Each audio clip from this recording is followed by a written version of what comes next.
সকালের লাইভে আমি যেটা জানিয়েছিলাম যে এই জেলার উপর দিয়ে গত কয়েকদিন থেকে যে শৈত্যপ্রবাহ প্রবাহমান ছিল সেইটা কিন্তু গতকালকে কমে গিয়েছিল এবং আজকে কিন্তু আবার এই নিম্ন শৈত্যপ্রবাহটা শুরু হয়েছে। আজকে সকাল 7টায় তাপমাত্রা ছিল 9.8 ডিগ্রি সেলসিয়াস, সেটা কিন্তু 9টায় আরও একটু কমে গিয়ে 9.2 ডিগ্রি সেলসিয়াস তাপমাত্রা নির্ণয় করা হয়েছে। তো মৃদু শৈত্যপ্রবাহ যেটা প্রবাহমান রয়েছে সেটা কিন্তু চলমান রয়েছে এবং আজকে যেটা দেখতে পাচ্ছি আমরা যদি আপনাদেরকে দেখাই তাহলে সূর্যের রোদ কিন্তু উঠে গেছে। সূর্যের রোদ ওঠার কারণে কিন্তু জনজীবনে অনেকটা স্বস্তি এসেছে, কিন্তু আমরা দেখতে পাচ্ছি যে অনেক মানুষই কিন্তু এখন এই যে সকালের রোদটা বেশ উপভোগ করে, বিশেষ করে গ্রামের মানুষ তারা কিন্তু সকালের এই রোদটাকে উপভোগ করে এবং এই রোদের রোদের যে উত্তাপ সেটাকে নিয়েই কিন্তু তারা কিন্তু শীত নিবারণ করে। কিন্তু সন্ধ্যা থেকে কিন্তু শীতের যে তীব্রতাটা সেটা আরো বাড়তে থাকে এবং বিকেল থেকে কিন্তু শীতের তীব্রতাটা অনেক বেশি থাকে। এতে কিন্তু যারা খেটে খাওয়া মানুষ তাদের জীবনে অস্বস্তি নেমে এসেছে। তো এই ছিল আমার কাছে সর্বশেষ। আমরা যাচ্ছি নীলফামারীতে, সেখানে অপেক্ষা করছে আমাদের সহকর্মী রশিদ। জানাবেন একটু নীলফামারীর শীতের খবর।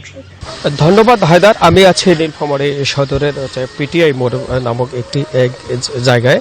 সেটি যদি আপনাকে একটু জানাই, আপনি সকালে যেমনটি জানিয়েছিলাম, সকালে আবহাওয়া অফিসের সূত্রে আমরা যখন জানতে পেরেছি তখন ছিল 10.6 ডিগ্রি সেলসিয়াস। তবে কিছুটা একটু তাপমাত্রা বাড়ছে, অর্থাৎ রোদ বের হওয়ার কারণে কিছুটা আপনার খেটে খাওয়া মানুষের কিছুটা স্বস্তি ফিরছে বলে আমরা দেখতে পাচ্ছি। তবে আপনাকে যদি আরেকটু বিষয় জানি, আজকের যে আবহাওয়া অফিস সূত্রে জানতে পেরেছি, তিনি আমাদেরকে জানিয়েছেন 2-1 দিনের মধ্যে আরও তাপমাত্রা কমবে বলে আমরা জানতে পেরেছি। তবে যে আজকে যে খেটে খাওয়া মানুষ সারিবদ্ধভাবে রিক্সা নিয়ে আছে, তারা তেমন পর্যন্ত ভাড়া পাচ্ছে না।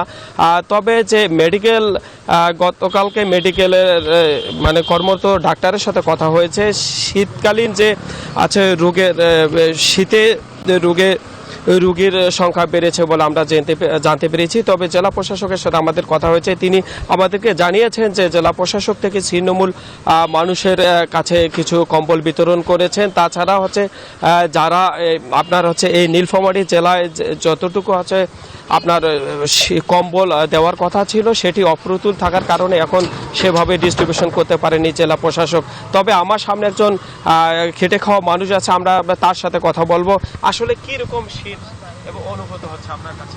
রাত্রিতে শীত অনেক বেশি, দিনের বেলা রৌদ্র বাড়ালে গরম হচ্ছে, কিন্তু রাত্রিতে শীত অনেক বেশি। ধন্যবাদ।